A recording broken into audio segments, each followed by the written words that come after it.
شروع کرتے ہیں ان کا کلپ دیکھنا، پھر اس کے بعد ان کی باتوں کا جواب دیں گے انشاءاللہ تبارک و تعالی۔ اور بے حد و حساب گستاخیاں ان کی شان میں کی جا رہی ہیں اور لوگوں کے ذہن پر آگندہ ہیں۔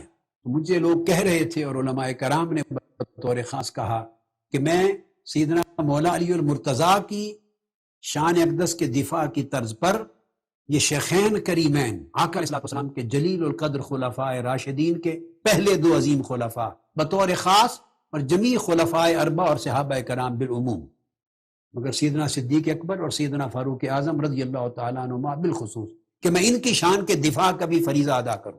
عزیزو، آپ نے بات سنی ان کی، یہ کہتے ہیں کہ میں ابو بکر اور عمر کی شان کی دفاع کے لیے آیا ہوں کیونکہ شیعوں کے گستاخی کر رہے ہیں اور میں ابو بکر اور عمر کا دفاع کرنا چاہتا ہوں۔ ملاحظہ فرمائیں ان کے الفاظ کو ایک مرتبہ پھر۔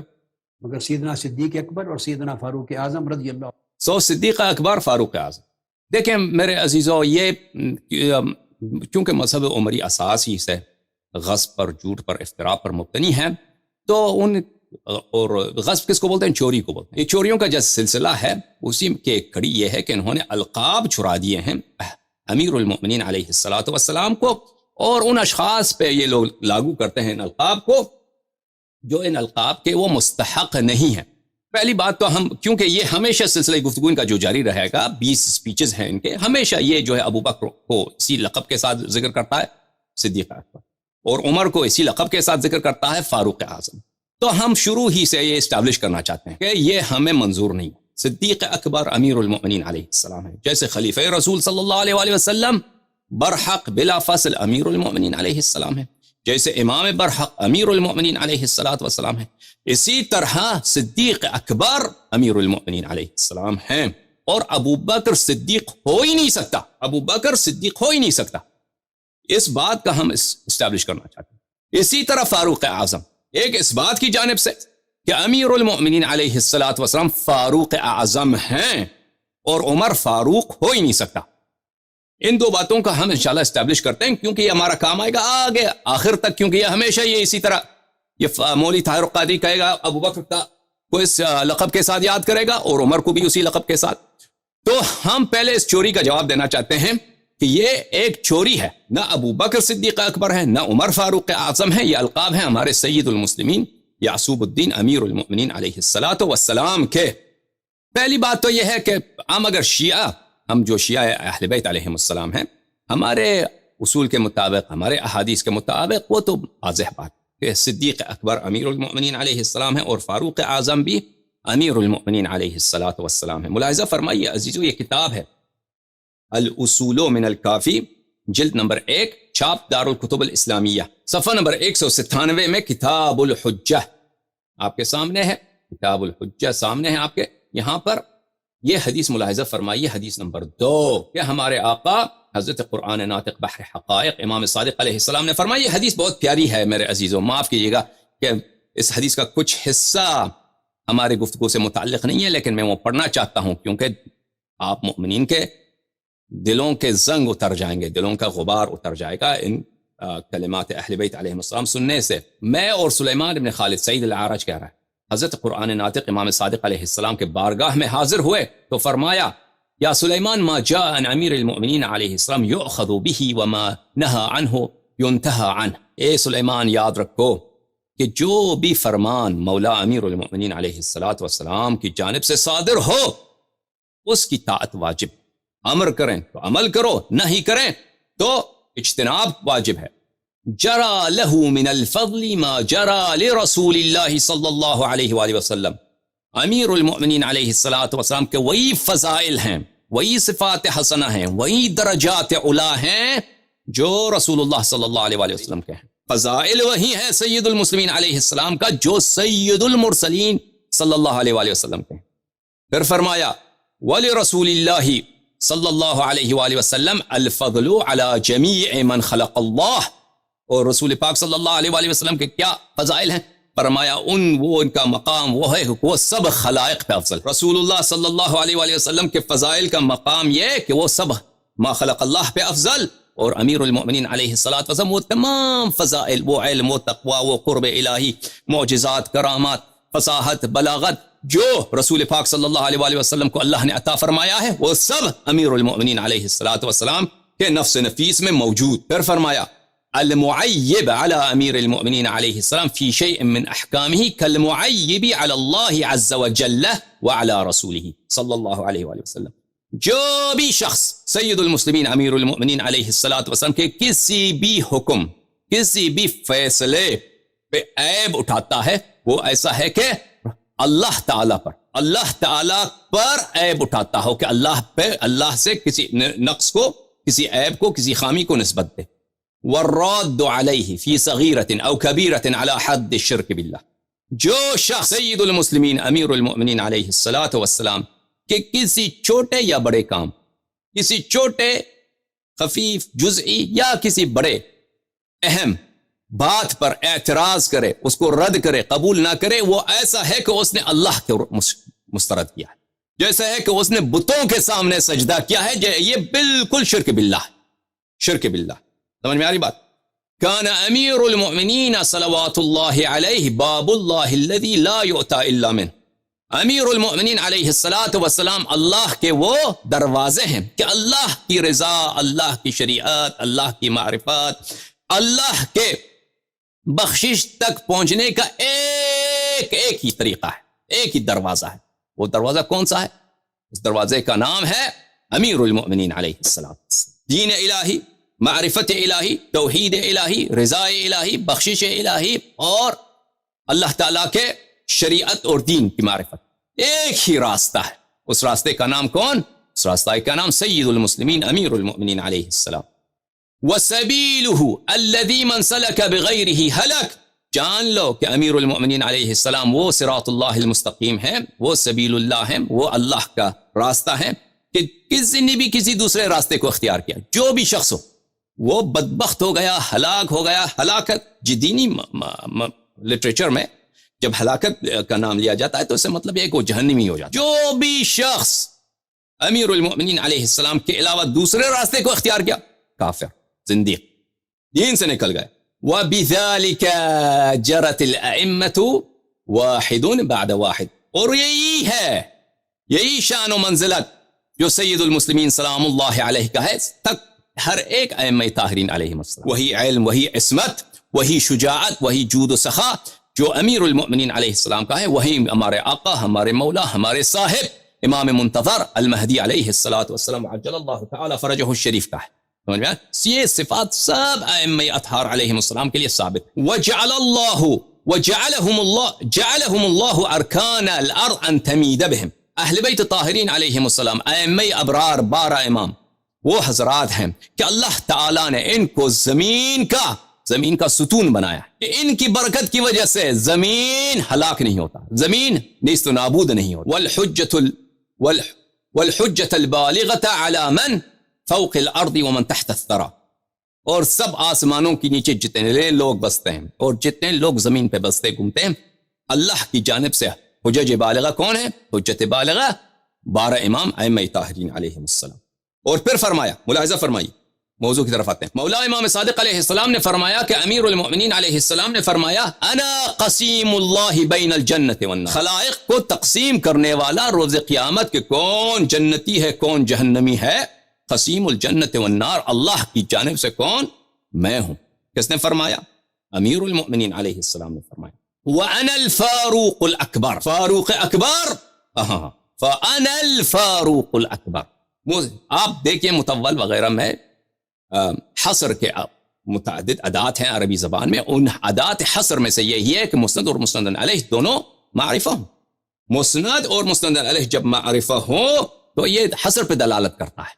اور ایک ایسا لقب ہے کہ اس لقب کے اور بھی مدعادار ہیں.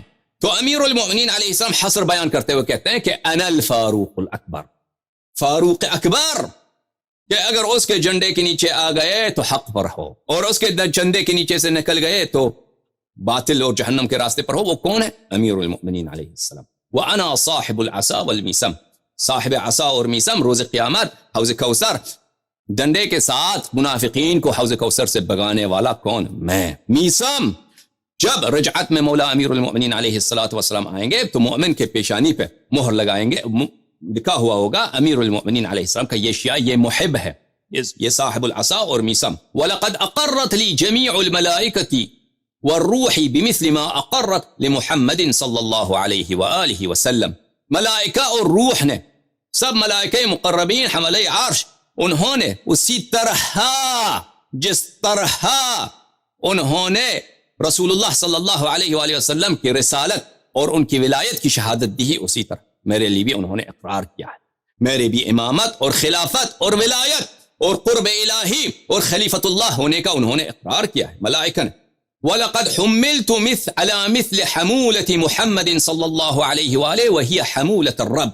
اللہ نے جو کچھ، حمولہ کہتے ہیں بار، بوجھ جو کسی کو دیا جاتا ہے، جو امانت اللہ تعالیٰ نے اپنے حبیب صلی اللہ علیہ وآلہ وسلم کو دی ہے، معجزات دی ہیں، کرامات دی ہیں، حکمت دیا ہے، علم دیا ہے، شریعت دیا ہے، قرآن کا نور دیا ہے، قرآن کا باطن دیا ہے، ولایت دیا ہے، وہ سب جس طرح جو انہوں نے رسول پاک صلی اللہ علیہ وآلہ وسلم کو دیا مجھے دیا ہے. اور وہ کیا ہے؟ وہی حمولۃ الرب. وہ کیا ہے؟ وہ اللہ کی جانب سے وہ امانت. حمولہ کہتے ہیں بوجھ کو جو انسان اٹھاتا ہے. وَإِنَّ مُحَمَّدًا صلی اللہ علیہ وآلہ وسلم يُدْعَى فَيُكْسَى وَيُسْتَنْتَقْ وَأُدْعَى فَأُكْسَى وَأُسْتَنْتَقْ.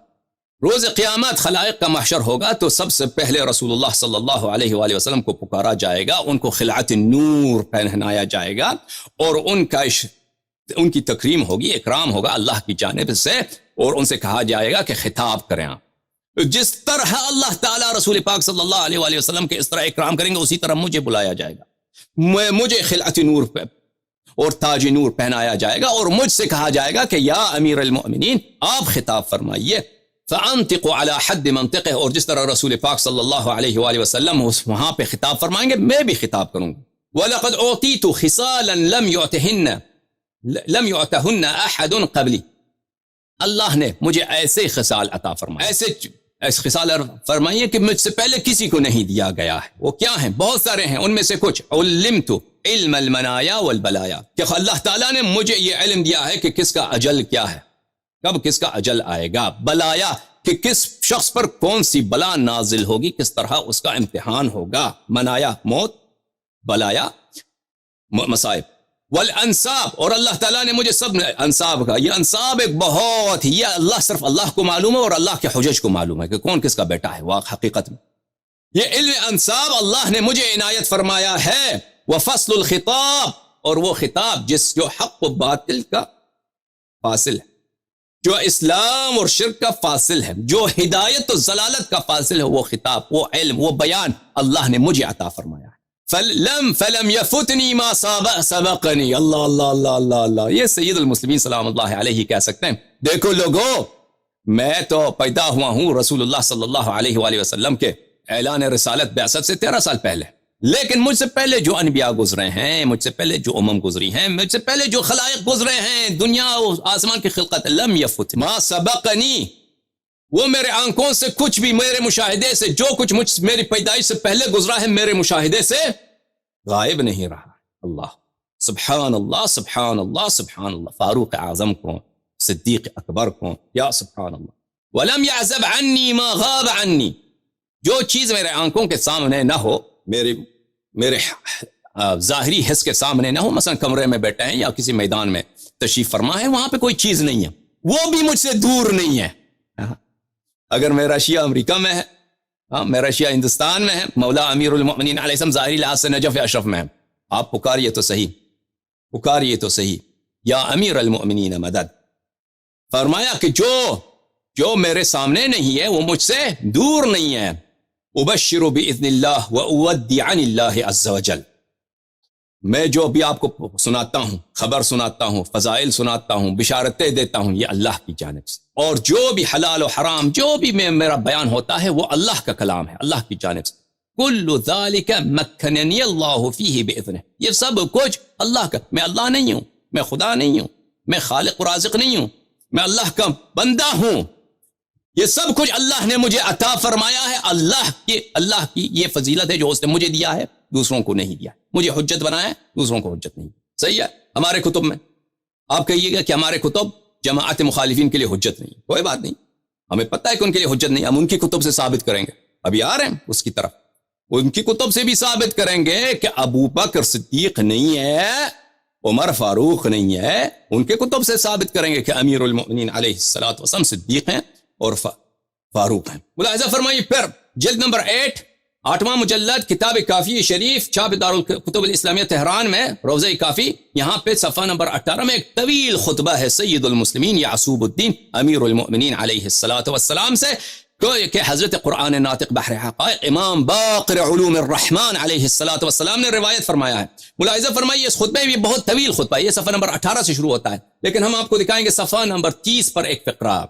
فرمایا امیر المؤمنین علیہ السلام نے الا وانی فیکم ایھا الناس، الا وانی فیکم ایھا الناس کہارون فی آل فرعون، یا اللہ یا اللہ یا اللہ یا اللہ انت منی بمنزلۃ ہارون من موسیٰ۔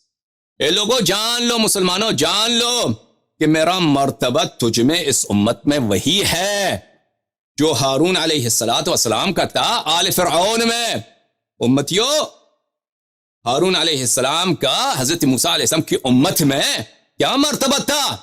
وہ شریک ہے موسیٰ علیہ السلام، شریک معجزات موسیٰ علیہ السلام، شریک عصمت موسیٰ علیہ السلام، شریک تورات، شریک شریعت، ہر بات میں ثانی تھے، ہر بات میں مثل تھے حضرت ہارون علیہ السلام۔ میرا مقام وہی ہے۔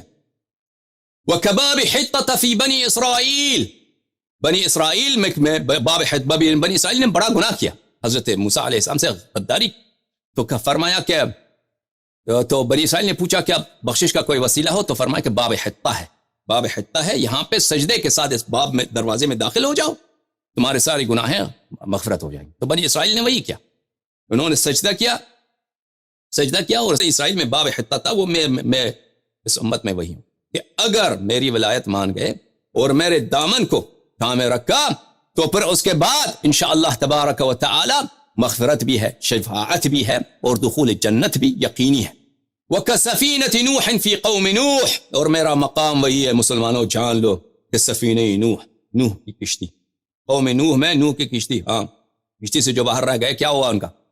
کشتی سے جو باہر رہ گئے وہ جہنمی بن گئے، کشتی سے دنیا میں بھی غرق، آخرت میں تو عذاب ہی عذاب۔ اب کشتی پہ سوار ہو گئے، چاہے گناہگار ہی کیوں نہ ہو، کوئی شرابی ہوا ہوگا حضرت موسیٰ نوح علیہ السلام، ٹھیک ہے نا، بے نماز بھی ہوا ہوگا، کشتی میں داخل ہو گئے تو نمازی بن گیا، کشتی میں داخل ہو گیا تو شراب اس نے چھوڑ دی، کشتی میں داخل ہو گیا تو توبہ اس کا قبول، کشتی میں داخل ہو گیا تو شفاعت اس کو ضرور شامل، کشتی میں داخل ہو گیا تو اس کی مغفرت ہے کہ نہیں؟ تو فرمایا کہ میں سفینہ کشتی نوح کی طرح ہوں قوم بنی اسرائیل میں، انی النبأ العظیم عما يتساءلون عن النبأ العظیم الذی هم فیہ مختلفون۔ وہ بہت بڑی بات، نبأ عظیم کا ترجمہ کریں کون سی؟ سورہ نبأ قرآن مجید میں، ترجمہ اردو میں کریں تو کیا؟ یعنی بہت بڑی بات۔ عما يتساءلون، مسلمان آپس میں کس موضوع پہ بات کر رہے ہیں؟ عما يتساءلون عن النبأ العظیم، ایک بہت بڑی بات کے متعلق بات کر رہے ہیں، اور بات جب بہت بڑی ہو تو مبہم بیان کیا جاتا ہے۔ ابہام لانے کا ایک مقصد کیا ہے؟ عظمت بیان کرنا۔ ان النبأ العظیم، وہ عظیم بات جو امت والوں کو سمجھ نہیں آ سکتی، جو انبیاء کے مقام سے بھی اعلیٰ ہے، وہ ان النبأ العظیم میں ہوں۔ والصدیق الاکبر، صدیق اکبر میں ہوں، صدیق اکبر میں ہوں۔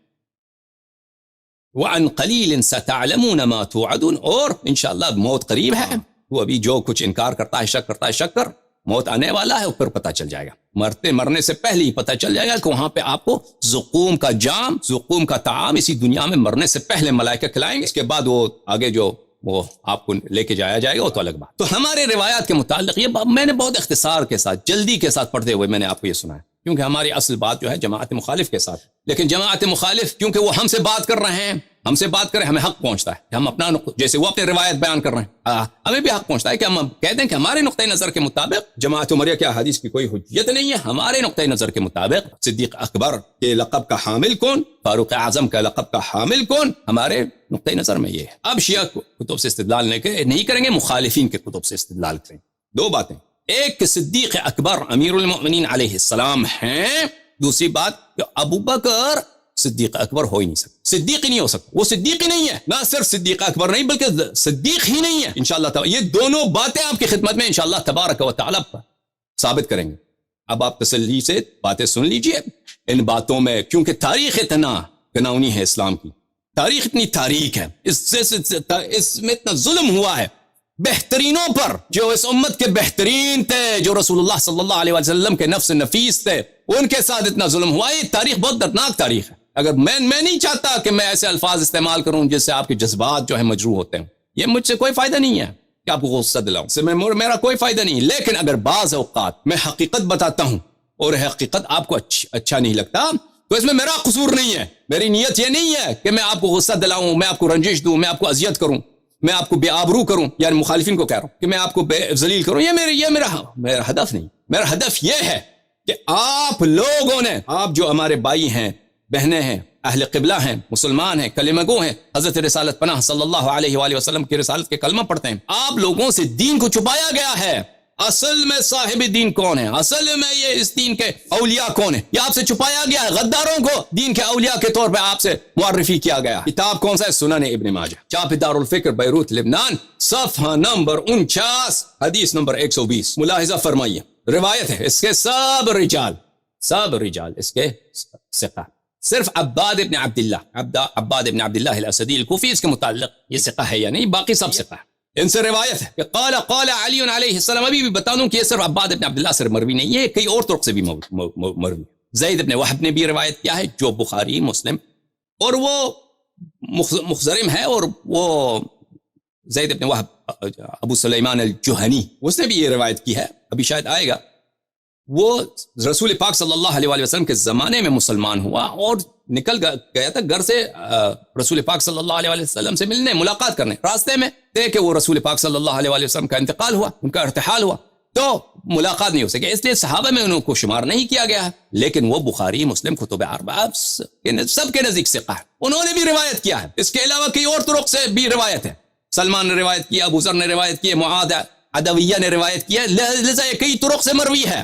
حدیث کے صحیح ہونے میں کوئی شک ہی نہیں ہے. اور اجلاء محدثین فرقہ عمریہ نے، انہوں نے اس حدیث کی کیا ہے، انہوں نے اس حدیث کی تصحیح کی.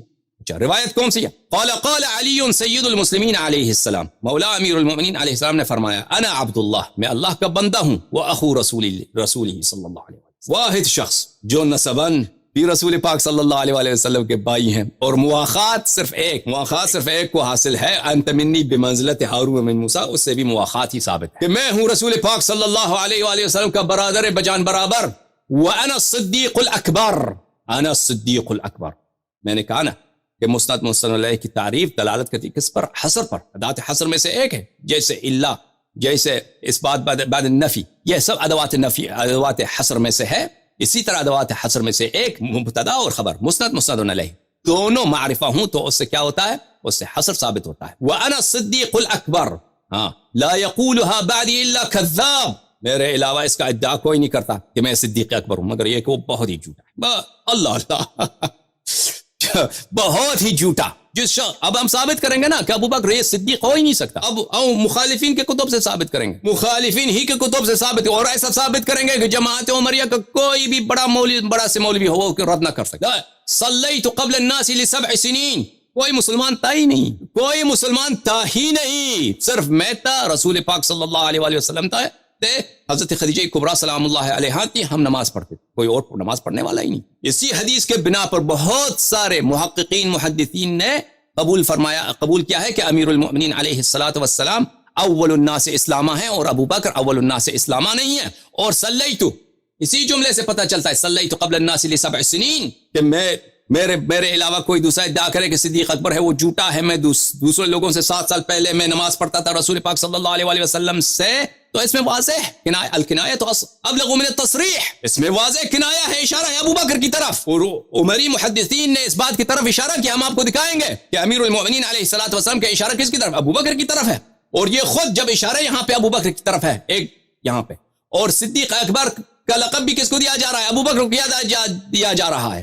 اور امیر المؤمنین علیہ السلام فرمائے، انا الصدیق الاکبر، صرف میں ہی صدیق اکبر ہوں. میں نے کہا نا، مسند علیہ، مطول وغیرہ میں دیکھیے، ادات حصر، مفتاح العلوم سکاکی کی، اس میں یہی ہے کہ ادات حصر میں سے ایک مسند علیہ کی تعریف ہے. تو واضح و آشکار ہے کہ یہاں کے فرمایا کہ میں ہی صدیق اکبر ہوں، واضح اشارہ ابو بکر کی طرف ہے۔ ملاحظہ فرمائیے میرے محترم شاہدین و ناظرین، مصباح الزجاجہ فی زوائد ابن ماجہ تالیف الحافظ بوسیری، بہت بڑے محدث اور محقق ہیں جماعت عمریہ کے، بوسیری صاحب، انہوں نے شرح لکھا ہے زوائد میں، کتاب لکھا ہے زوائد ابن ماجہ میں۔ اچھا یہاں پہ ایک نقطہ میں آپ کی خدمت میں عرض کروں کہ یہاں پر سنن ابن ماجہ میں یہاں پہ قوس میں لکھا ہے انفرد بھی، یہ ظاہراً انفرد بھی، یہ ابن ماجہ کا قول نہیں ہے کیونکہ قوس میں ڈالا گیا ہے، کسی اور نے لگایا ہے یہاں پر، لیکن جیسے میں نے کہا یہ منفردات میں سے نہیں ہے۔ عباد ابن عبداللہ منفردن نے اس کو روایت کی، یہ جھوٹ ہے، یہ باطل ہے، کئی طرق سے مروی ہے یہ جملہ سید المسلمین علیہ السلام۔ مصباح الزجاجہ تالیف البوصیری، یہاں پہ چاپ سنت 2004 میں، یہاں پہ ملاحظہ فرمائیے صفحہ 159 میں، حدیث نمبر 50، یہاں پہ وہی حدیث نقل کیا ہے، وَأَنَا الصِّدِّيقُ الْأَكْبَرُ لَا يَقُولُهَا بَعْدِي إِلَّا كَذَّابٌ هَذَا إِسْنَادٌ صَحِيحٌ رِجَالُهُ ثِقَاتٌ۔ عباد ابن عبداللہ کی توثیق ہو گئی یا نہیں ہو گئی؟ عباد ابن عبداللہ تو انہی راویوں میں سے ایک راوی، باقی سب راوی تو ثقہ ہی ہیں۔ عباد ابن عبداللہ کے متعلق بعض لوگوں نے 2 4 کیا ہے، تو واضح صریح توثیق ہے کہ یہ حدیث صحیح ہے اور اس کے سب رجال ثقہ ہے۔ حدیث صحیح حجت ہوا کرتی نہیں کرتی؟ سمجھ میں آ رہی بات لوگوں؟ اچھا ابو بکر ابن ابی شیبہ کوفی نے اس کو اپنے مسند، ابو بکر ابن شیبہ کے تصنیفات ایک سے زیادہ ہیں، ایک مسند ہے ایک مصنف ہے، مسند موجود ہے ہمارے پاس، لیکن وہ اس مسند میں ہم نے نہیں دیکھا ہے کہ یہ حدیث موجود ہے، لیکن وہ پرانے زمانے میں بہت سارے ایسے کتب میں بہت ساری احادیث تھیں جو اب ان سے غائب کیا گیا ہے ان کو، تو ان کا واضح جملہ ہے کہ ابو بکر ابن ابی شیبہ نے مسند میں، اپنے مسند میں ابی سلیمان الجہنی جو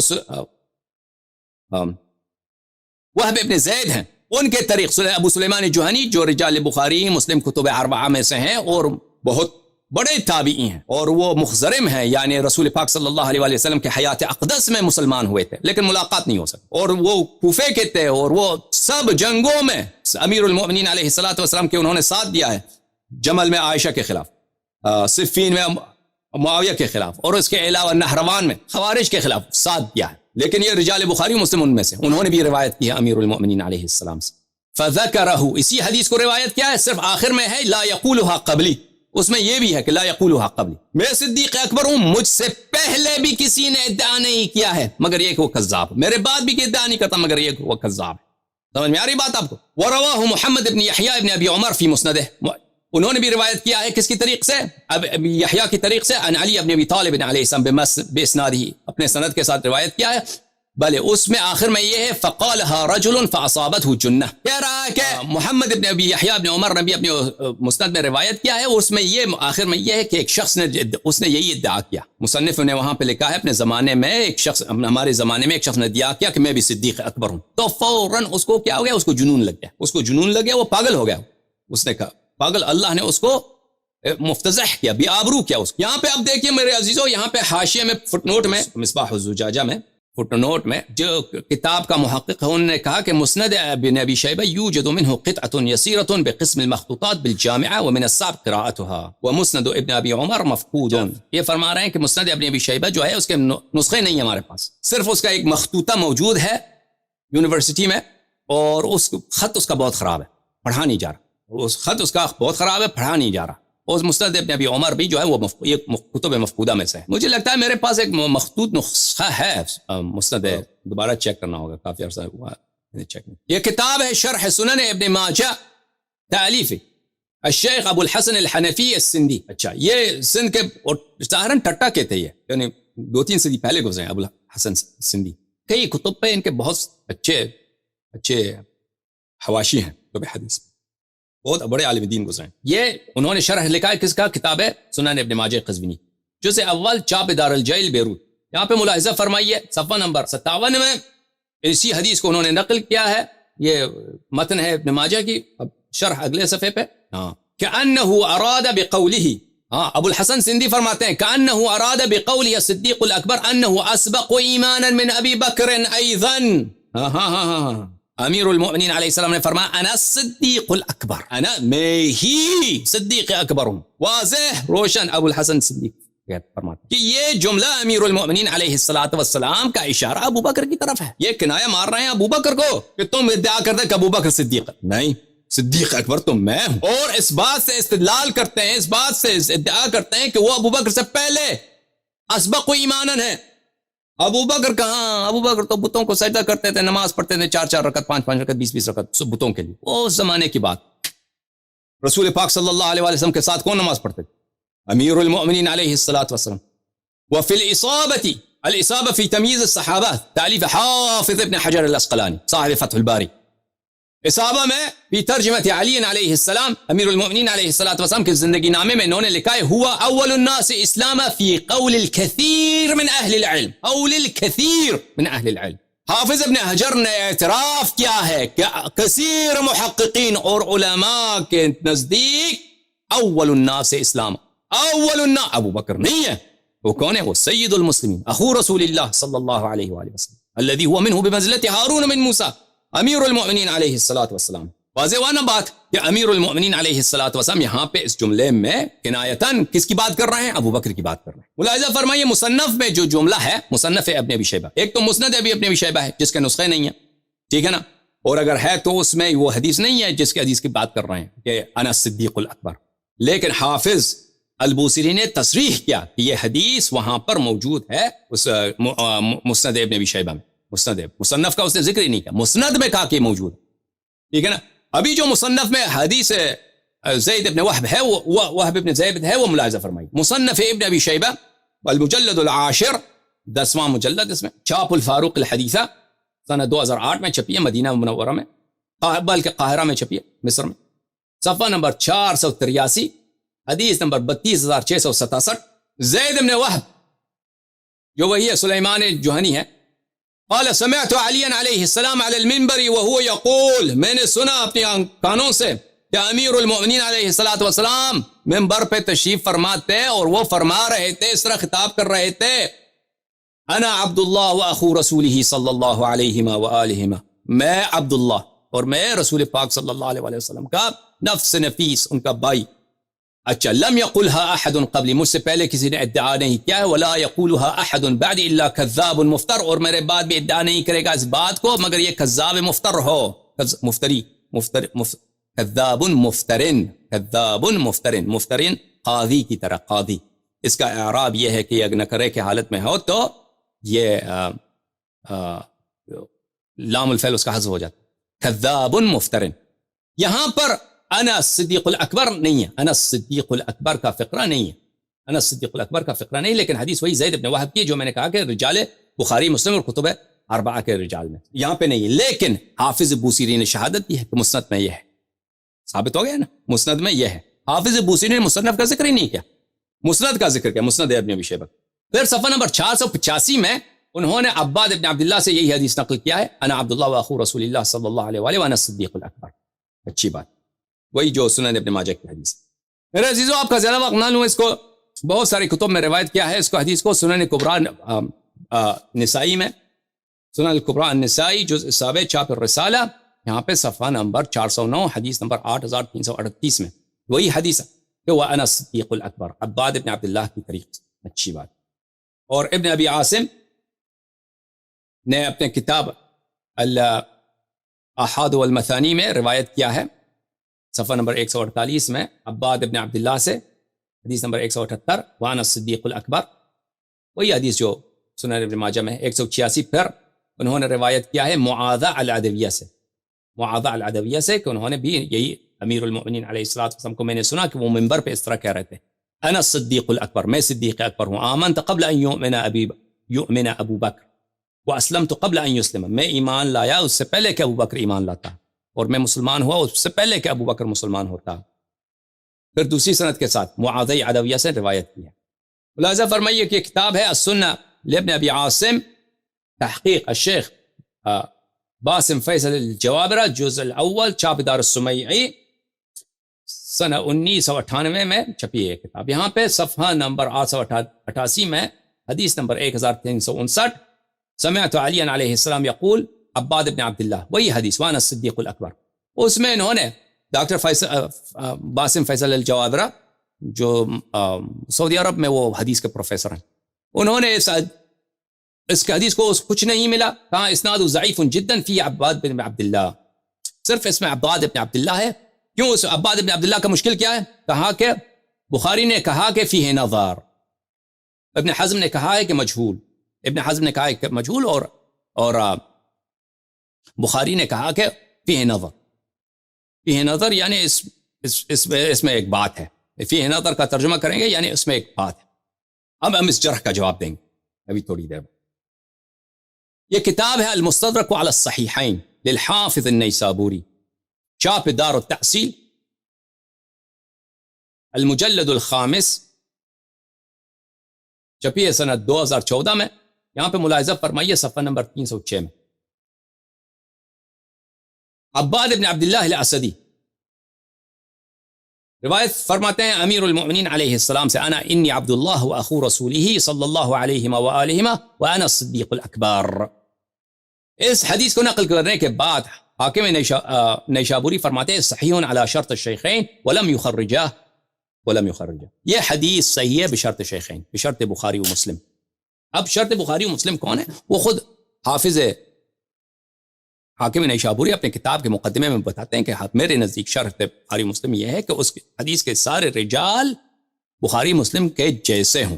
لازمی نہیں کہ بخاری مسلم کے رجال ہوں، نہیں، بخاری اور مسلم کے رجال جیسے ہوں وثاقت میں اور اعتبار و عدالت.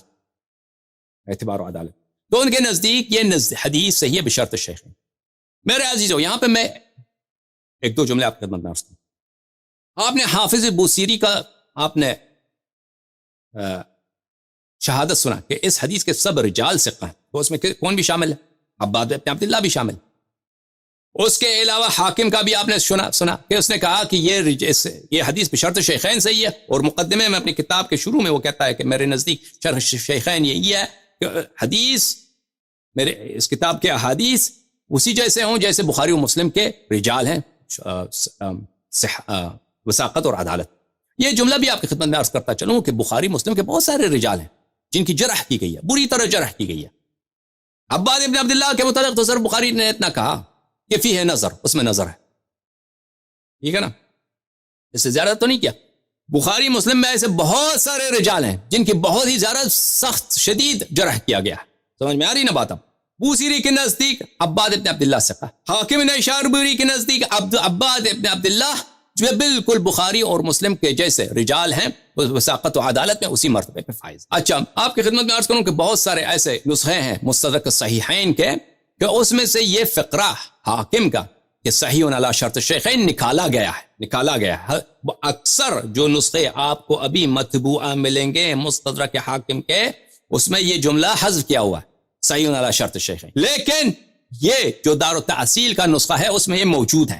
اور اسی طرح اکابر فرقہ عمریہ کے پاس جیسے ابن حجر عسقلانی ہے، جیسے ذہبی ہے، ان کے پاس جو مستدرک کے نسخے تھے اس میں یہ جملہ درج تھا کہ صحیح علی شرط الشیخین. اس کی دلیل کیا ہے میرے عزیزو؟ دلیل یہ اتحاف المحرہ بالفوائد المبتکرہ من اطراف العشرہ، تالیف حافظ ابن حجر عسقلانی، جلد نمبر 11، چھپا ہے یہ کتاب مدینہ منورہ میں. ملاحظہ فرمائی یہاں پر صفحہ نمبر 540، حدیث نمبر 14442. یہاں پہ روایت ہے کہ حدیث یہ ہے انا عبداللہ واخو رسولہ وانا الصدیق الاکبر الحدیث. حاکم نے اس حدیث کو روایت کیا ہے، حاکم نے اس حدیث کو روایت کیا، اور اس حدیث کو روایت کرنے کے بعد حاکم نے کہا ہے صحیح علی شرطہم. پتہ چلا کہ ابن حجر کے نزدیک جو نسخہ مستدرک کا تھا اس میں بھی تصحیح علی شرط شیخین موجود ہے اس حدیث. اس کے علاوہ ذہبی کے جو نسخہ ہے مختصر و استدراک الحافظ الذہبی علی مستدرک ابی عبداللہ الحاکم، حواشی کس کے ہیں؟ حواشی ذہبی کے جو مستدرک حاکم پہ اس نے حواشی لکھے ہیں. اچھی بات. دار العاصمہ میں یہ کتاب سنہ 1411 میں چھپی ہے. یہاں پر حدیث نمبر 535 انا الصدیق الاکبر قال الحاکم علی شرط البخاری و مسلم. اس کے نزدیک بھی، ذہبی کے نزدیک بھی جو نسخہ تھا مستدرک کا اس میں بھی یہ شہادت موجود ہے حاکم کا یہ حدیث صحیح ہے بشرط الشیخ. لیکن لازمی بات ہے کہ اس حدیث میں کیا ہے؟ اس حدیث میں ٹوکر کس کو لگایا گیا؟ ٹوکر لگایا گیا ابو بکر کو. اس میں نفی کیا گیا کہ اسبق الناس اسلاما نہیں ہے، اول الناس اسلاما نہیں، اس کے علاوہ صدیق اکبر میں ہوں. تو یہ جو ہے مزاج ہے وہ ذہبی کو تو معلوم ہے آپ کو، یا بخاری کی مزاج ان کو اچھی نہیں لگتی. تو ان لوگوں کو ضرور اس حدیث کو ضعیف بنانا ہے. کسی طریقہ کیا ہے؟ طریقہ یہ دیکھیں، طریقہ وہ یہ قلت کذا قال وهو ما هو على شرط واحد منهم. زہبی کہتا ہے کہ حاکم کہہ رہا ہے کہ یہ صحیح علی شرط الشیخین ہے، یہ جھوٹ کہہ رہا ہے، ایسا نہیں ہے، یہ نہ بخاری کی شرط پہ ہے نہ مسلم کی شرط پہ ہے، بلکہ بل ولا هو صحیح، بلکہ یہ حدیث صحیح ہے، بلکہ وہ باطل، یہ حدیث جھوٹا ہے. اللہ، حدیث جھوٹا ہے؟ کیوں جھوٹا ہے بھائی؟ سب رجال اس کے ثقہ، ایک طریق سے بھی راہ وارد نہیں ہوئے، کئی طرق تو میں نے دکھایا آپ کو، زید بن وہب کی طریق سے، معاذ العدویہ کے طریق سے، ابو ذر کے طریق سے، سلمان کے طریق سے. سلمان اور ابو ذر نے جو حدیث روایت کی وہ رسول پاک صلی اللہ علیہ وسلم سے کہ انت صدیق الاکبر، لیکن وہ اس حدیث کے لیے کیا ہے؟ شاہد ہیں، اس حدیث کے شاہد ہیں. سلمان اور ابو ذر کے جو حدیث ہے وہ دوسری کتب میں موجود ہے. تو کہا کہ یہ حدیث باطل ہے. دیکھیں عزیزو سنو، اب میں سب قواعد جو ہیں تحدیث کا، محدثین کا کتاب دکھا کر اگر کر دوں تو وہ اس میں بہت ٹائم لگ جاتا ہے. قاعدہ بڑا معروف ہے، علماء کو معلوم ہے، محققین کو معلوم ہے، محدثین کو معلوم ہے کہ حدیث موضوع نقل کرنا، حدیث مجعول نقل کرنا حرام ہے، مگر بشرط تنبیہ. ٹھیک ہے نا؟ نقل کرو حدیث، آپ موضوع حدیث نقل نہیں کر سکتے، ایک حدیث جو جھوٹا ہے، باطل ہے، نقل نہیں کر سکتے، مگر اس شرط کے ساتھ جب نقل کرو فوراً بیان کرو کہ یہ حدیث ہم نقل کر رہے ہیں لیکن یہ جھوٹی حدیث ہے، اس پہ آپ اعتبار نہ کرو. ٹھیک ہے نا؟ یہ بہت مشہور معروف قاعدہ ہے، آپ نے بھی دیکھا ہے میرے عزیز. اتنے بڑے محدثین نے نقل کیا ہے، ابن ابی شیبہ الکوفی استاد بخاری استاد مسلم، ابن ماجہ القزوینی انہوں نے نقل کیا اپنے کتاب میں، حافظ ابن حجر عسقلانی، سبحان اللہ کیا رتبہ ہے حافظ ابن حجر عسقلانی کے تحقیق میں، فن معرفت رجال الحدیث میں، اور اسی طرح احادیث کی شرح لکھنے میں وہ کتنا چالاک ہے. وہ حافظ ابن حجر عسقلانی بہت ہی ذہین لائق آدمی ہے، اتنا چالاک، اور اس کا خط کتنا اچھا. وہ خیر اس نے حافظ ابن حجر نے فتح الباری اپنی قلم سے نہیں لکھا ہے، اس کے شاگردوں نے لکھا ہے، اس کا درس تھا، شاگردوں نے لکھا ہے، لیکن بہت اچھا لکھا ہے، اس نے سپرویژن کیا، اس نے اشراف کیا ہے، بہت اچھا لکھا کیا ہے. ٹھیک ہے نا؟ انہوں نے نقل کیا، کسی نے نہیں کہا، تضعیف نہیں کیا. اسی طرح حافظ مزی نے بھی اس حدیث کو روایت کیا ہے کتاب میں، تحفۃ الاشراف میں حافظ مزی نے بھی روایت کی، اور اس نے بھی نہیں کہا کہ یہ حدیث جھوٹی ہے، روایت کیا، نہ تصحیح کیا نہ تضعیف کیا، روایت کیا صرف. لیکن دیکھیں اگر یہ واقعا سب کو پتہ، اتنے محدثین نے نقل کیا، زہبی آپ سے کہہ رہا ہوں، اتنے لوگوں نے نقل کیا، کسی کو نہیں پتہ چلا کہ حدیث باطل ہے، یہ حدیث ہے ہی جھوٹی، یہ حدیث ہے ہی کذب و افتراء، صرف آپ کو پتہ چل گیا. اور دلیل کیا ہے کہ یہ باطل ہے، جھوٹی حدیث ہے؟ اس زاہبی کے پاس اور کوئی دلیل نہیں میرے عزیزوں، اور صرف یہی دلیل ہے اس کے پاس کہ اس حدیث میں ابو بکر کی اس فضیلت کی نفی کی ہے. دو فضیلتوں میں صدیق اکبر نہیں ہے، دوسری بات یہ ہے کہ اول الناس اسلاما نہیں، وفیہ عباد ابن عبداللہ الاسدی قال ابن المدینی ضعیف. علی ابن المدینی نے کہا ہے کہ عباد ابن عبداللہ اسدی جو ہے ضعیف ہے. چلو مان بھی لیتے ہیں نا کہ اب علی ابن المدینی کا قول صحیح ہے، اس سے تو حدیث کی ضعف ثابت ہوتا ہے، حدیث کا عدم اعتبار. ضعیف یعنی کیا؟ غیر معتبر ہو سکتا ہے کہ صحیح ہو، اگر کوئی دلیل مل جائے کہ یہ صحیح ہے تو کہہ دیں گے صحیح ہے، لیکن بذاتی ہی بنفسی ہی یہ حدیث غیر معتبر ہے. ضعیف کا مطلب یہ ہے اس سے تو جھوٹ ہونا، باطل ہونا، مجعول ہونا ثابت نہیں ہوتا. زاہبی ہاں مجعول ہونے کی دلیل کیا؟ ہاں اس کے وہ زاہبی کے تعصب ہے، زاہبی کی شہوت ہے، زاہبی کی دشمنی ہے امیر المؤمنین علیہ الصلوۃ والسلام سے. سمجھ میں آ رہی نا بات؟ آپ کو بہت بڑا فرق ہے حدیث موضوع میں اور حدیث ضعیف میں، زمین آسمان کا فرق ہے. ایک حدیث فی نفسی ضعیف ہے، دوسرے طریق سے آتا ہے اس سے وہ صحیح بن جاتا ہے. اگر یہ حدیث ضعیف بھی ہو اور تو کوئی نہیں اس میں حدیث میں کوئی اشکال، صرف کیا ضعف ہے اس میں؟ عباد ابن عبداللہ الاسدی. مان لیا عباد ابن عبداللہ الاسدی ضعیف، زید بن وہب سے روایت، معاذ عدویہ سے روایت ہوئی ہے، اللہ آپ کا بھلا کرے، حب حارنی سے روایت ہے یہ حدیث، کئی ایک طرق سے یہ حدیث مروی ہے، بلکہ یہ تو تواتر کے حد تک پہنچ جاتا ہے. بہت سارے احادیث 3 طریق سے وارد، 4 طریق سے وارد ہیں، آپ لوگوں نے کہا یہ متواتر ہے. ان سب لوگ یہ تواتر کی تعریف کیا؟ تواتر کی تعریف یہی ہے کہ ان سب روات کا اجتماع ہونا، کسی جھوٹی بات پر وہ توطئہ کریں تو اس پہ سازش کریں، یہ عادتاً خارج امکان ہو، یہ یہاں پہ صادق ہے. ملاحظہ فرمائیے یہ کتاب ہے سنن ابن ماجہ قزوینی، یہ تحقیق کس نے کی اس کتاب کی؟ محمد فؤاد عبد الباقی نے، اس کے نزدیک بھی یہی ہے میرے عزیزو. یہ صفحہ کون سا ہے بھائی؟ صفحہ نمبر ہے 11.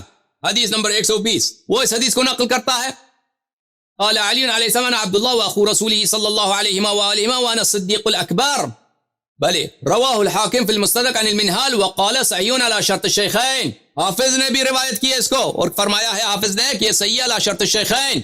سمجھ میں آ رہی بات آپ کو؟ تو حاکم کی تصحیح اپنی جگہ ثابت. اب میرے عزیزو جب یہ آپ کے خدمت میں یہ جملہ عرض ہوا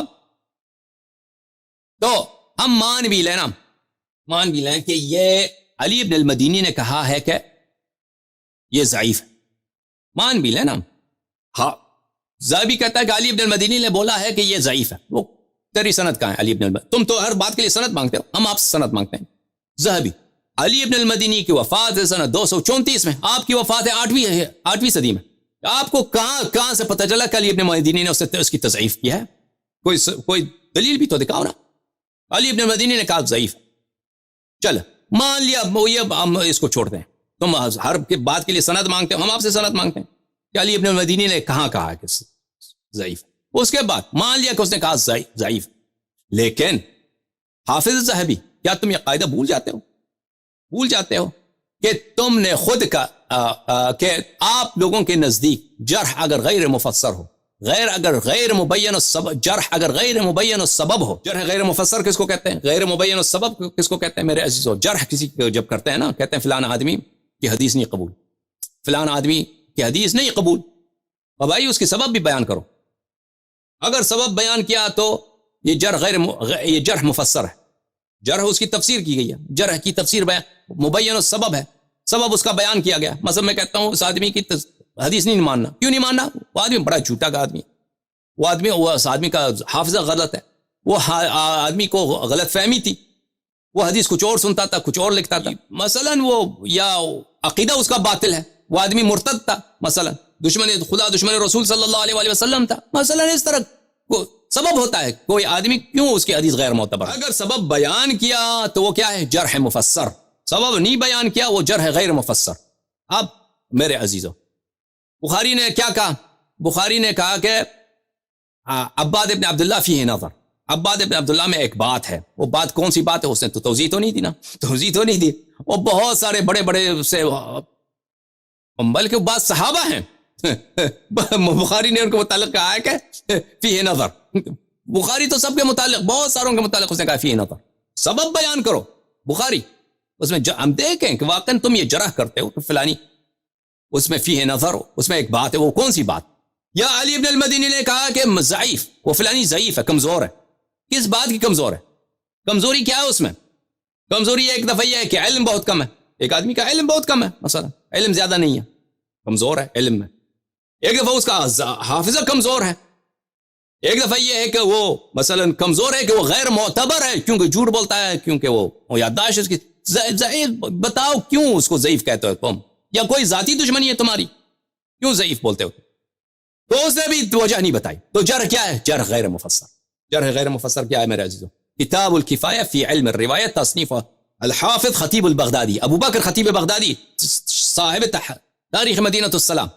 یہاں پہ ان کا بہت بڑا, یہاں پہ صفحہ نمبر 108 میں بہت بڑا جملہ ہے جو سب حفاظ نے, اکثر حفاظ جو علم حدیث میں کتاب لکھتے ہیں علوم, ان کے اس جملے پہ اتکا کرتے ہیں, اس کو نقل کرتے ہیں. کہتے ہیں کہ ہمارے استاد حافظ ابو الطیب فرماتے تھے کہ لا يقبل الجرح الا مفسرا وليس قول اصحاب الحديث فلان ضعيف وفلان ليس بشيء مما يوجب جرحه ورد خبره.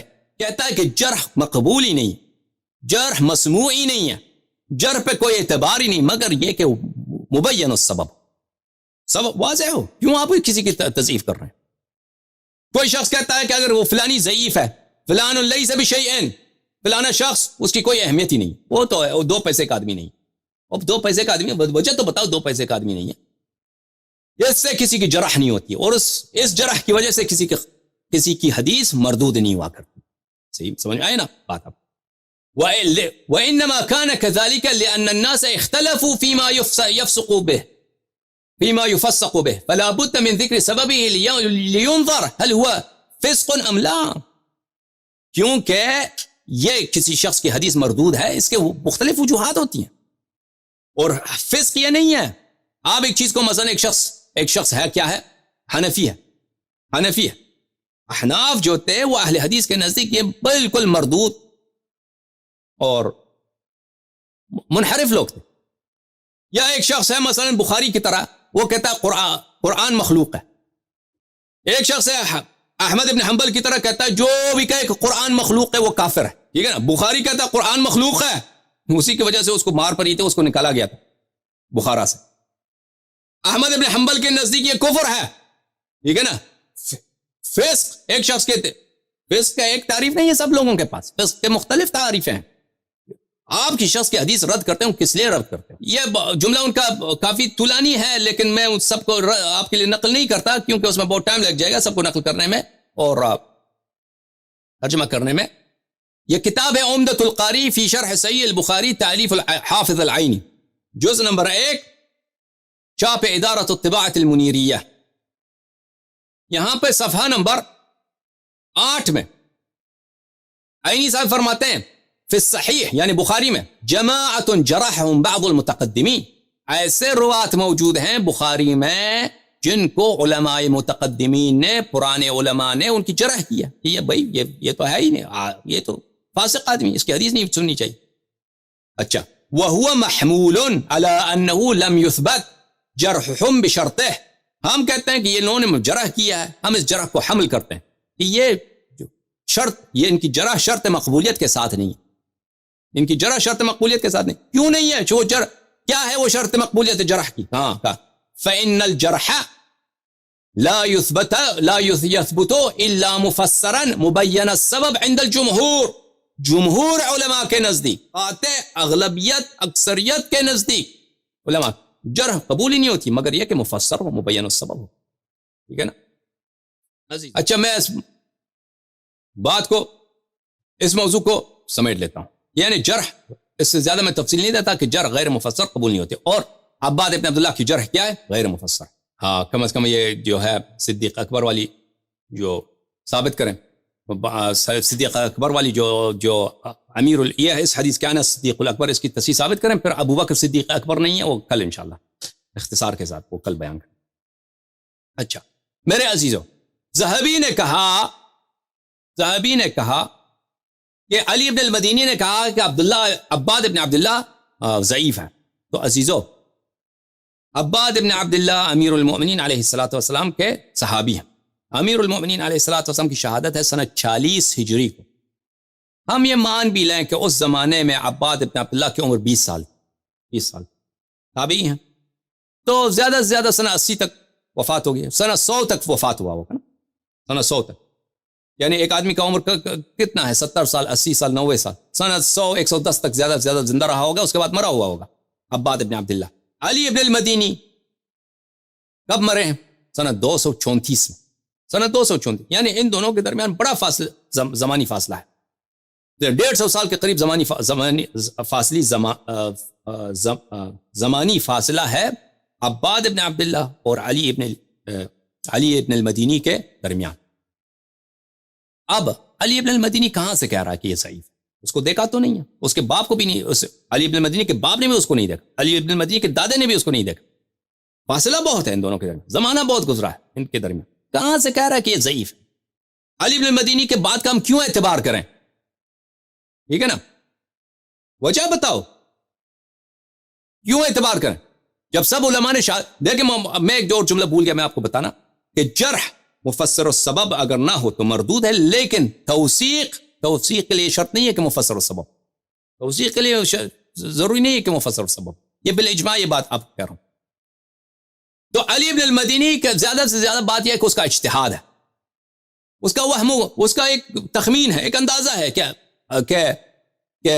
عباد ابن عبداللہ ضعیف ہے, عباد ابن عبداللہ ضعیف. اور ہمارے لیے اس بات کو قبول کرنا ہو, جب تک کہ اس کی صحت معلوم نہ ہو, اس کا کوئی قبول کرنا ہو لازم و ضروری نہیں ہے. اس کے علاوہ میں آپ کو دکھاؤں کہ علی ابن المدینی کی اپنی ویلیو کیا ہے.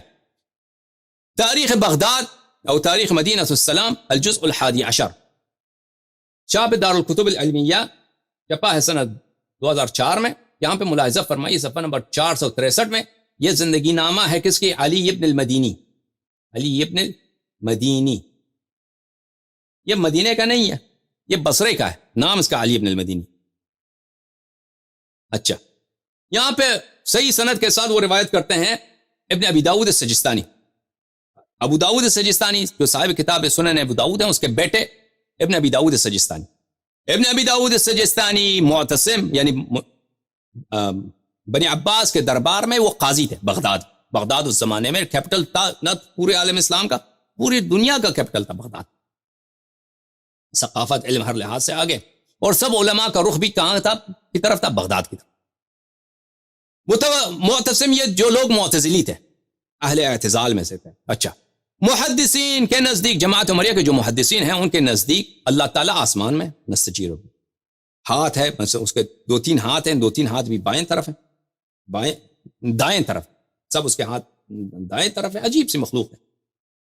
موٹا سا سر ہے، وہی پیٹ ہے، وہ ہنستا ہے، داڑھی ہے، ممبر پہ بیٹھتا ہے، عرش پہ بیٹھ جاتا ہے، عرش کی آواز نکل آتی ہے، اتنی بوجھ ہے اس کی، موٹا. تو اس کے شکل و شمائل، ہنستا بھی ہے وہ خوب، وہ مذاق سنتا ہے تو ہنستا ہے، وہ رونا بھی آتا ہے اس کو کبھی کبھار.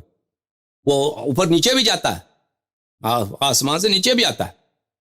اب بھی یہ ان کا یہی عقیدہ ہے جو آپ کے سلفی بھائی ہیں، آپ کے جو وہابی لوگ ہیں، احمد بن حنبل کے ماننے والے حنبلی لوگ، ان کے نزدیک یہی عقیدہ ان کا کہ وہ اللہ تعالیٰ کے جسم کے قائل ہیں. وہ جسم کا لفظ استعمال نہیں کرتے، نہیں کہتے کہ وہ کہتے ہیں کہ ہم نہ کہو جسم استعمال نہ کرو، لیکن اللہ کا ہاتھ ہے، پیر ہے، سر ہے، لب ہے، اونٹ ہے، منہ ہے، اس کا زبان ہے، آنکھ ہے اللہ کی.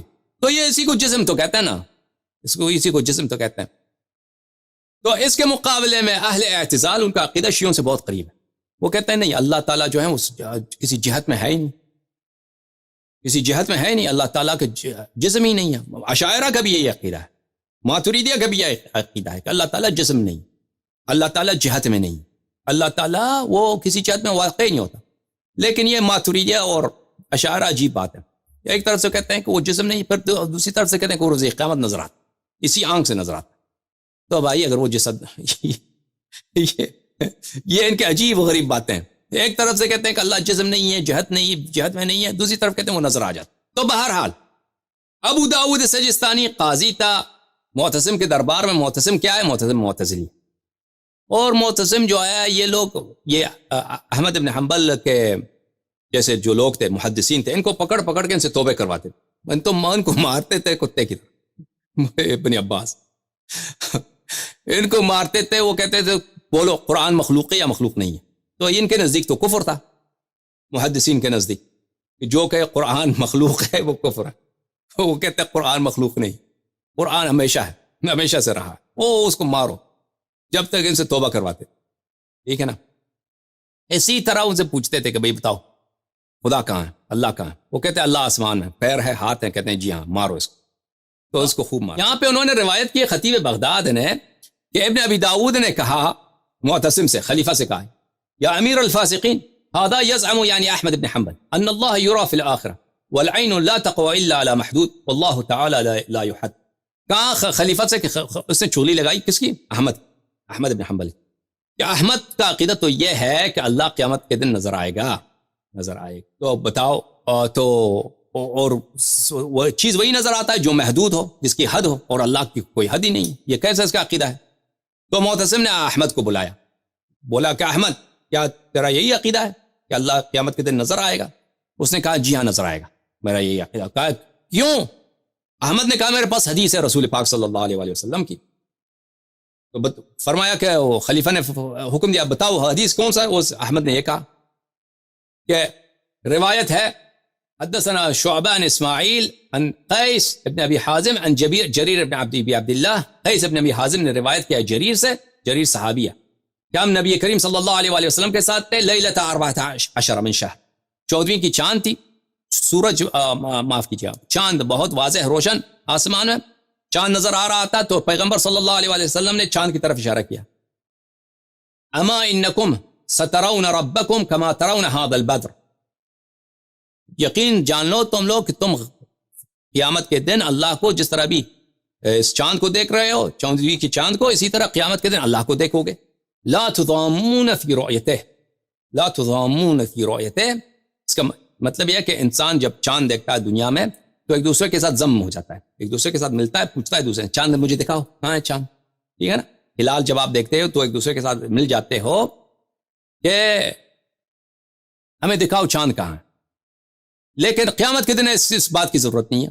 14 کی چاند جس طرح نظر آتا ہے اسی طرح اللہ نظر آئے گا، کسی سے پوچھنے کی ضرورت نہیں ہے. یا یہ ضیم سے تضامون ضیم سے، ضیم ظلم سے ہے، لا تضامون. دنیا میں انسان چاند دیکھنے جاتا ہے تو لوگ دھکا دیتے ہیں، کچھ کرتے ہیں، تو وہاں پہ قیامت کے دن اس طرح ایک دوسرے پہ ضیم نہیں ہے، ظلم نہیں ہے. اچھا، تو احمد نے جب یہ جواب دیا کہ میرے پاس یہ حدیث ہے، تو معتصم نے اس کو جواب نہیں دے سکا، معتصم نے جواب نہیں دے سکا. ابن ابی داؤد سوچ میں پڑ گیا، تو یہ تو میں نے اس کی چغلی لگائی تھی احمد کے خلیفے کے پاس، تو یہ پکڑا نہیں گیا، اس کا کچھ چارہ کرتے ہیں. تو اس نے خلیفے سے بات کی، اس نے خلیفے سے کہا کہ کچھ کرتے ہیں، اس کا استاد ہے یہاں شہر میں علی بن المدینی، اس سے اس حدیث کی تضعیف کراتے ہیں. خلیفہ نے کہا ٹھیک ہے، مال دے دیا، بہت سارا مال دیا اس کو، جاؤ علی بن المدینی. علی بن المدینی نہایت فقیر آدمی، بغداد، اس کا جو راشن تھا بیت المال سے ملتا تھا، 2 سال سے راشن بھی نہیں ملے. تو یہ ابن ابی داؤد تو قاضی تھا، جج تھا دربار کا، تو یہ بڑا مال لے کے آیا ابن ابی داؤد کے پاس، گلے لگایا اس کو اور مال دے دیا اس کو. پھر اس سے پوچھا ملاحظہ فرمائیے، مال اس کو بہت دے دیا. بات کرنے سے پہلے 10,000 درہم، 10,000 درہم دیے اور کہا ہذا وصلک بها امیر الفاسقین، معتصم نے، امیر الفاسقین نے آپ کو یہ تحفہ دیا ہے، یہ لے لو تم. اس کو 2 سال کے راشن تھے، وہ بھی دے دیا. اس کے بعد اس سے پوچھا کہ یہ جو پوچھا کہ حدیث جریر بن عبداللہ فی الرؤیا ما ہوا؟ قال صحیح. قال فهل عندك فيه شيء؟ قال يعفيني القاضي من هذا. اس سے پوچھا کہ یہ جو حدیث ہے جو احمد بن حنبل روایت کرتا ہے جریر بن عبداللہ سے کہ قیامت کے دن اللہ نظر آئے گا 14ویں چاند کی طرح، اس کے متعلق آپ کا نظر کیا ہے؟ اس نے کہا یہ حدیث صحیح ہے. علی بن المدینی نے کہا، احمد بن حنبل کا استاد ہے وہ، کہتا ہے یہ حدیث صحیح ہے. اچھا، کہتا ہے اس میں کچھ کرو نا تم. قاضی پیسے لے کے آیا خلیفہ سے، کچھ کرو. اس نے کہا میں تو کچھ نہیں کر سکتا قاضی صاحب، یہ حدیث صحیح ہے. قاضی صاحب میں کچھ نہیں کر سکتا. پھر اس نے التجا کیا یا ابا الحسن هذه حاجت الدہر، یہ ہماری بہت ضرورت ہے، ہم نے احمد بن حنبل کو مارنا ہے، بہت سخت ضرورت ہے، آپ اس حدیث میں کچھ نکالیں. ثم امر له بثياب وطيب ومركبا بسرجه ولجامه، پھر اس کے لے کر کپڑے لے کے آؤ. اس زمانے میں یعنی پرانے زمانے میں جو اچھے قسم کے کپڑے تھے بہت مہنگے ہوتے تھے، لوگوں کے پاس ایک جوڑا کپڑا بھی مشکل سے ہوتا تھا. کسی کو اچھے کپڑے دے دو تو یعنی بہت، جیسے ابھی اس زمانے میں کسی کو گھر دے دو، اس طرح پرانے زمانے میں کپڑا سین بنانا بہت مشکل ہوا کرتا تھا. اچھا، کپڑے دے دیے اس کو، خوشبو اعلیٰ قسم کی جو خوشبو ہے، طیب ہے، وہ دے دیا اس کو، اور اس کے علاوہ بہت اچھا گھوڑا، بہت زین کے ساتھ، سب سیڈل کے ساتھ اس کو دے دی، یعنی گاڑی دے دیا، مکان دے دیا، سب کچھ دے دیا. اس زمانے میں اگر ہم حساب کریں تو اس طرح سب کچھ اس کو دے دیا. ولم يزل حتى قال له، اور بہت اصرار کیا ابن ابی داؤد نے کہ تم کچھ کرو نا. تو اس کے بعد اس نے کہا فی هذا الاسناد من لا يعمل عليه ولا على ما يروي وهو قیس بن ابی حازم انما كان اعرابيا بوالا على عقبه. جب اس کو علی ابن المدینی کو پیسے بہت ملے، احمد بن حنبل کے استاد، اور یہ علی ابن المدینی جرح و تعدیل میں اس کا ثانی نہیں ہے، جماعت عمریہ کے نزدیک جرح و تعدیل میں اس کا ثانی نہیں ہے. علی ابن المدینی، اس کے علاوہ یحییٰ بن معین، یہ لوگ جرح و تعدیل کے یہ جانے والے شخصیت ہیں، مانے والے شخصیت ہیں، ان کے یعنی یہ امام الکل ہے ان کے نزدیک عمریہ.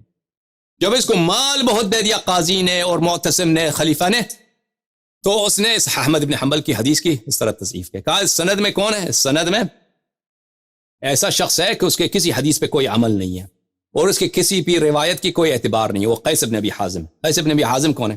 قیس بن ابی حازم بہت بڑے تابعی ہیں، عشرہ مبشرین کے نزدیک جو ہے ان سب سے روایت کی ہے. بخاری مسلم میں ان کی کتاب حدیث موجود ہے. کہا یہ موجود ہے. اس کی کیا مشکل ہے؟ کہا انما کان اعرابیا بوالا علی عقبہ، وہ ایک ایسا بدوی آدمی تھا، وہ ایسا بدبودار عرب تھا، وہ پیشاب کرتا تھا اپنے پیروں پہ، نجس آدمی بالکل. بوالا علی عقبہ، عقبہ ہی بولتے ہیں کس کو؟ پیر کی ایڑیوں کو بولتے ہیں. وہ بول کرتا تھا، پیشاب جو کرتا تھا وہ اس کو پیشاب پخانے کی کوئی پرواہ نہیں تھی، وہ پیشاب پخانا اپنے پیروں پہ کرتا تھا. پیشاب پخانا، جب پیسے ملے نا اس کو، شروع میں تو کہتا رہا کہ حدیث صحیح ہے، حدیث صحیح ہے، میں کچھ نہیں کرتا. جب پیسے خوب مل گئے اس کو, کہاں یہ حدیث غلط ہے. کیوں غلط ہے بھائی؟ ہاں غلط اس لیے کہ بوال العاقبہ, اس حدیث میں قیس بن ابی حازم ہے. قیس بن ابی حازم کا مشکل کیا؟ ہاں وہ اعرابی, وہ ایک جاہل, وہ وحشی سا انسان ہے, اس کے حدیث کا کیا اعتبار؟ نہ پیشاب کا معلوم نہ پخانے کا معلوم. پیشاب کرتا ہے تو کس پہ؟ اپنے پیروں پہ. پخانا کس پہ کرتا ہے؟ اپنے پیروں پہ. فقبل ابن ابی داود ابن المدینی واعتنقه فلما كان الغد وحضروا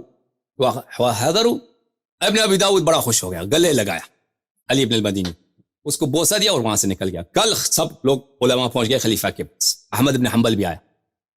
قاضی بول اٹھا کہ خلیفہ صاحب, یہ جو کہتا ہے کہ قیامت کے دن اللہ نظر آئے گا, یہ ملعون علی بن المدینی, یہ ملعون کس کے حدیث پہ؟ اس کو روایت کرتا ہے قیس بن ابی حازم سے. وہ اعرابی بوال علی عقبہ, وہ ایک ایسا بدوی آدمی تھا جو اس کو پیشاب پخانے کا پینے معلوم, پیشاب اپنے پیروں پہ, پخانا اپنے پیروں پہ. احمد بن حنبل کو فوراً پتہ چل جائے گا, پتہ چل گیا انه من عمل علی بن ابی داود, اس کو پتہ چل جائے گا انه من عمل علی بن المدینی, اس کو پتہ چل گیا کہ علی بن المدینی کو انہوں نے پیسہ دیا ہے اور علی بن المدینی نے اس کو سکھایا ہے. یہ بات احمد کو پتہ چل گیا.